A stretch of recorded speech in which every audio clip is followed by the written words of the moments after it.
जय श्री कृष्ण। कर्म का फल तो भगवान के हाथ में होता है, परंतु कर्म करने का अधिकार हमें ही मिलता है। जो इच्छाओं को पूरा करने की क्षमता रखता है वही सच्चा समृद्धि से युक्त होता है। कर्म करते रहो, फल की चिंता मत करो, वो तो बैठा ही है श्री कृष्ण।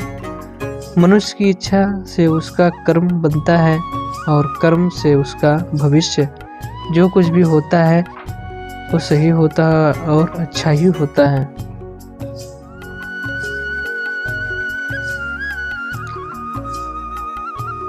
श्री कृष्ण कहते हैं, धर्म के लिए लड़ना जितना हारना सब सही है, परंतु धर्म के बिना लड़ना गलत है।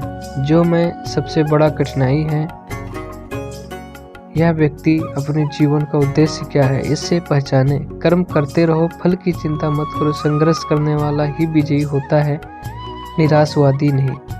आज ना करे कल प्रतल अपनी धरती। अपनी गलती को मानकर सही रास्ते पर चलना है, ही विवेक का प्रतीक है।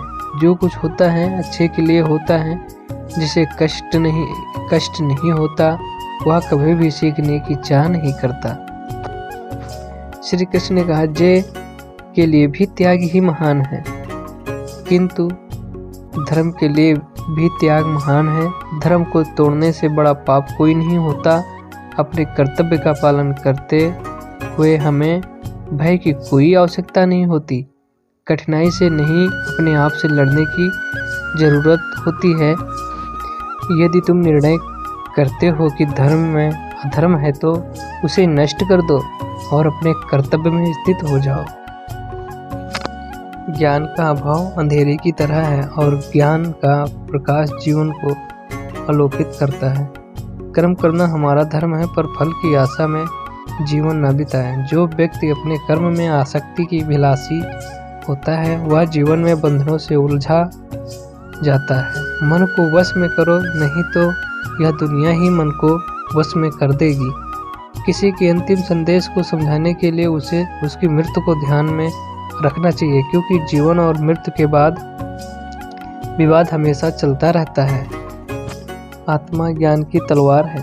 तलवार से काटकर अपने हृदय से अज्ञान की संदेह को अलग करके अनुशासित बनो। मनुष्य अपने विश्वास से निर्मित होता है। जैसा वो विश्वास करता है वैसा वो बन जाता है।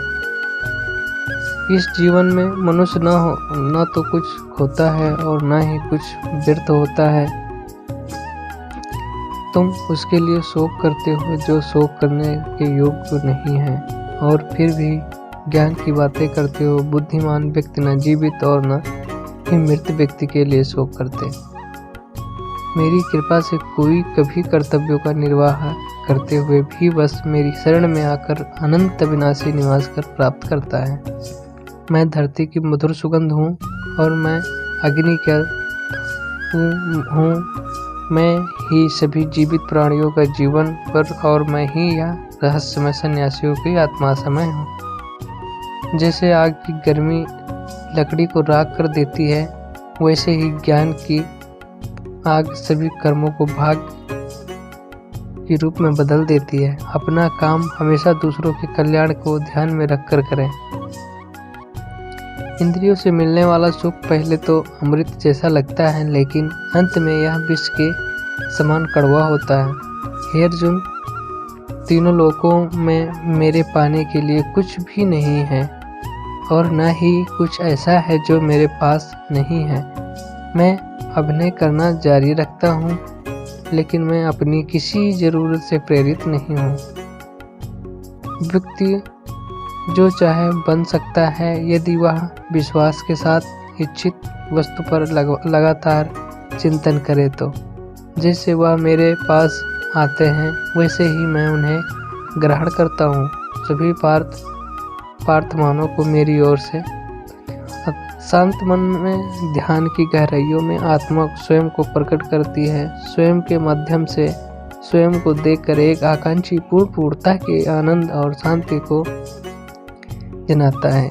कोई भी जो इच्छा का काम करता है उसका कभी भी बुरा अंत नहीं होगा, न तो यह और न ही आने वाले युग में। मुझ पर अपना मन लगाकर योग के अभ्यास से स्वयं को अनुसूचित करें। मैं उन लोगों के लिए हमेशा मौजूद हूँ जिन्होंने मुझे हर प्राण में महसूस किया है।